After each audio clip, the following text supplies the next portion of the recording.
Dados sobre as oportunidades de comércio que vão surgir para o Brasil depois da assinatura do acordo União Europeia-Mercosul estão sendo divulgados agora na coletiva da Apex Brasil. Vamos acompanhar ao vivo. E essa casa está aberta a vocês. Aqui é um endereço de quem quer exportar, promover seus produtos e quem quer também trabalhar com atração de investimentos, que é essa a missão da Apex. Estou acompanhado da diretora Ana, que é diretora de negócio, me ajuda muitíssimo na condução do trabalho, do Floriano, que é diretor de gestão, que trabalha as questões internas da casa, e de vários colegas que ocupam, assim, lideranças importantes de setores estratégicos dentro da Apex. E, claro, da ministra colega de vocês, Helena Chagas, eu não gosto que chame de ministra, mas uma vez ministra, sempre ministra. Né? Não, colega de vocês, de calçada, né, gente? Eu chego nos lugares com ela, aí já trabalhou com todo mundo já trabalhou com ela, nós vamos no Rio, é a mesma coisa, não estou falando só de Globo, né, mas em São Paulo, ou seja, é muito bom, tem uma história muito bonita de vida e está só na metade. Ela e eu, né? Porque nós ainda temos uma vida toda pela frente, se Deus quiser. Mas sejam muito bem-vindos. A gente fez esse café para, de fato, acolhê-los aqui na casa nossa e, ao mesmo tempo, nos colocarmos à disposição, porque eu começaria dizendo que, independente de eu compor o governo, da minha história política, mas, assim, há um fato concreto. O Brasil...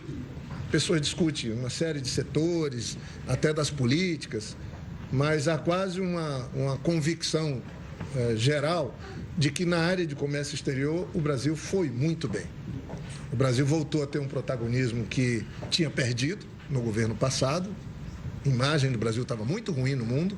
O Brasil estava ausente desde a crise de 2014, para ser mais preciso, ou seja, o Brasil estava meio fora do protagonismo que sempre teve há quase 10 anos. E voltou com muita força, porque voltou uma coisa que eu gosto muito de trabalhar nessa área, desde quando era governador e senador, voltou a ter diplomacia presidencial.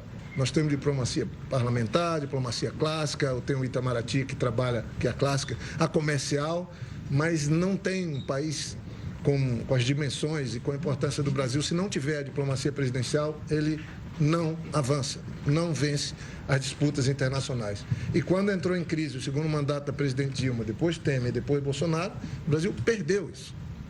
Isso, mas não deu tanto prejuízo assim, não deu, mas deixamos de crescer, deixamos de avançar.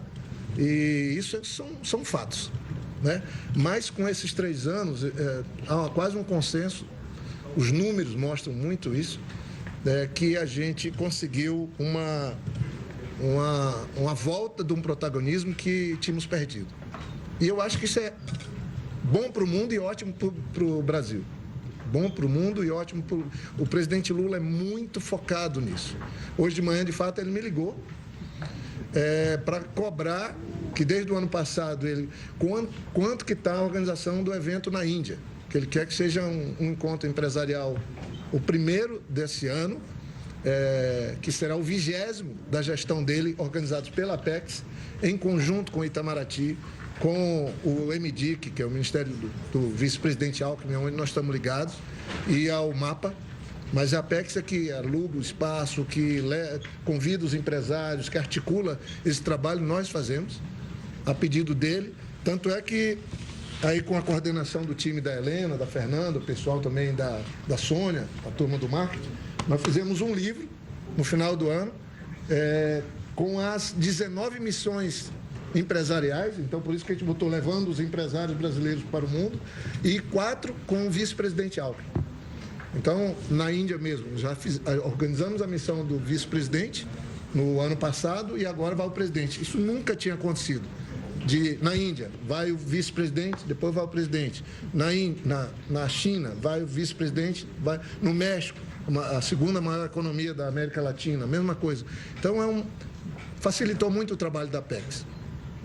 E os números realmente são grandes, porque quando a gente soma esses 3 anos de exportações, os 3 primeiros anos dá 1 trilhão e 1,03 trilhão né? Só passa a ser no plural mais para frente, 1,03 trilhão de dólares, o que o Brasil exportou nesses 3 anos. É uma soma muito grande.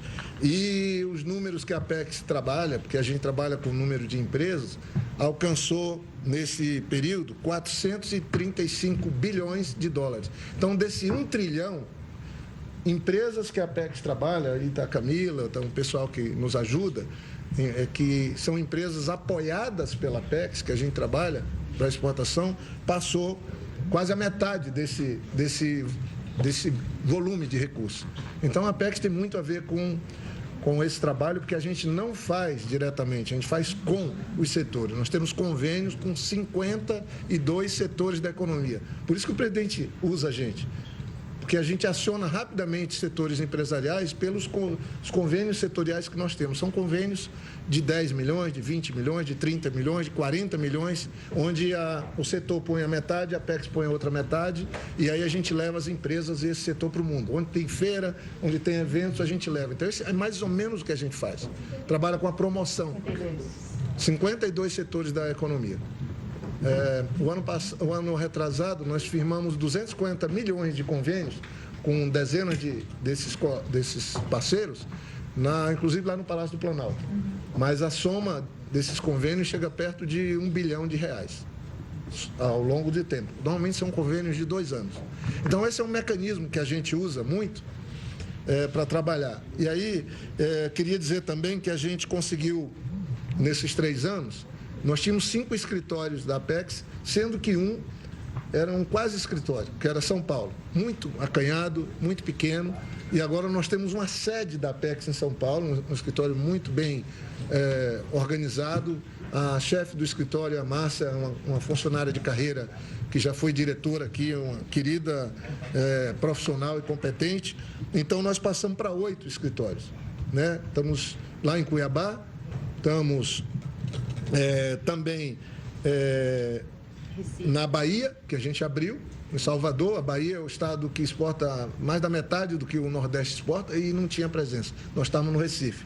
E estamos agora, vamos brevemente, ainda até março, já estar com um escritório em Belo Horizonte, Minas Gerais.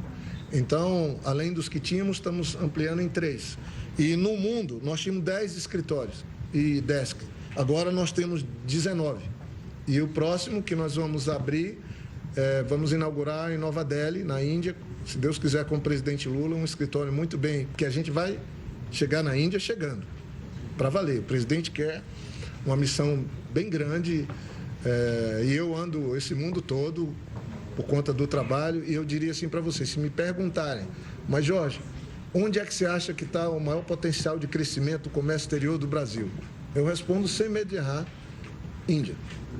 Porque é muito pequeno o que nós temos de comércio comparado com o tamanho, apesar do crescimento que nós tivemos de 2014 para 2025, um crescimento muito grande, chegou a 15 bilhões, eram 12, 15 bilhões de dólares o fluxo de comércio. Mas, gente, é o mais populoso país do mundo, com potencial, uma economia extraordinária, tem uma relação muito boa política entre o primeiro-ministro Modi e o presidente Lula, e é isso que a gente vai agora inaugurar 2026 com Índia. Estamos levando aí press trips, tem muito interesse de cobertura, e essa missão vai acontecer. Meu carnaval foi transferido para o próximo ano, porque a missão começa no carnaval, e eu vou ter que, falei para o presidente hoje, eu estou indo na frente, ele disse que vai pedir para alguns ministros ir. Eu achei que foi bom, porque não só eu estou punido sem carnaval, mas alguns ministros também vão ficar punidos também. Aí ele falou, muito bem, mas ele está apostando muito. Depois vai ter a missão na Coreia, então nós vamos fazer 2 missões agora em fevereiro, presidenciais, que é a 20ª e a 21ª. E quanto aos números, para não me alongar mais, nós estamos tendo aí, obviamente, depois do tarifaço, agora a gente tem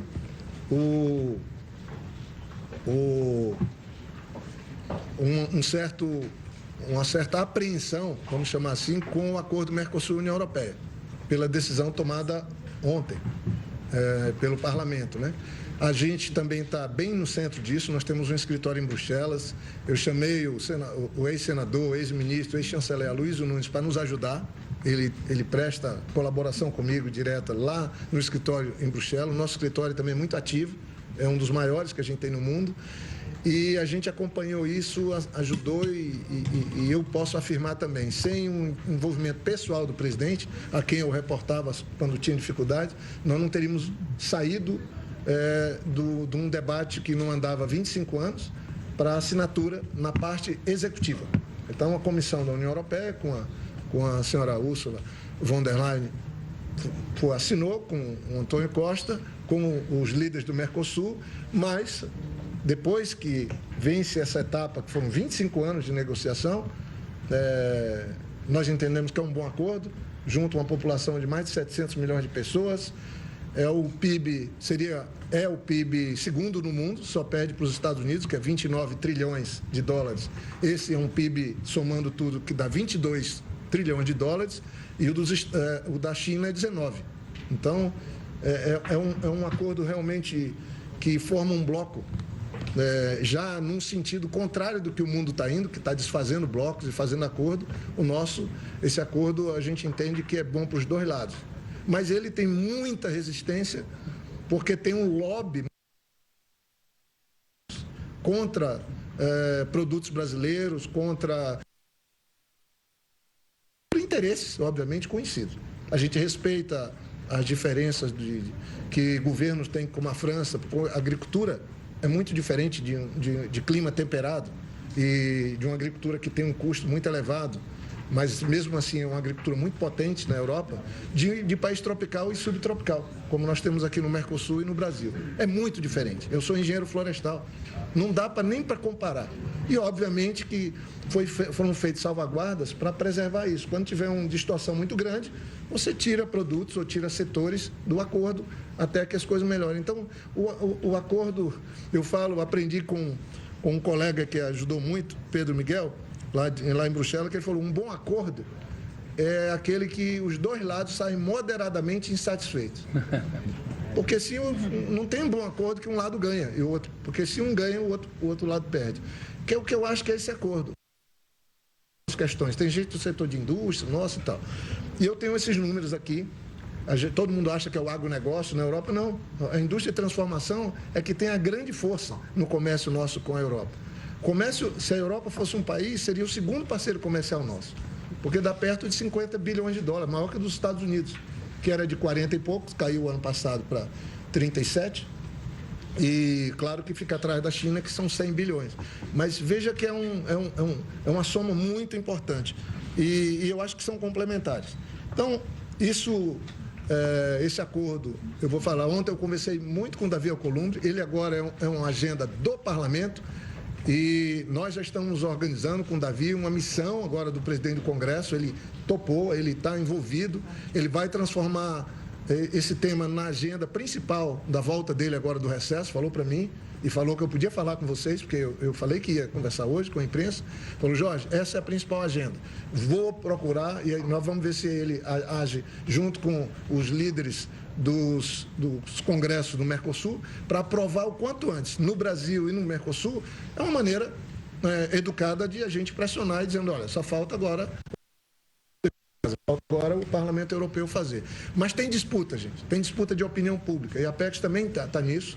Nós vamos trabalhar fortemente isso, porque eu tenho informações aqui de como é a imagem do Brasil, do agro brasileiro e da agricultura do Brasil no governo passado na Europa. E tem resquícios disso lá. Tem uma narrativa contra o Brasil que ganhou espaço. Por quê? Porque também tem extremistas lá na Europa. Setores mais extremos à esquerda e setores mais extremos à direita se juntaram, criaram uma espécie de uma colisão contra o acordo.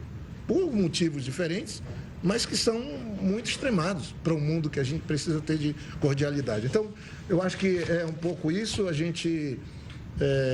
Eu me coloco à disposição, porque aqui cercado dos colegas e da Ana, principalmente, que é na área mais de negócios com a gente está aberto a conversar sobre qualquer desses temas ou outros que vocês queiram. Presidente, Ricardo, Canal Rural.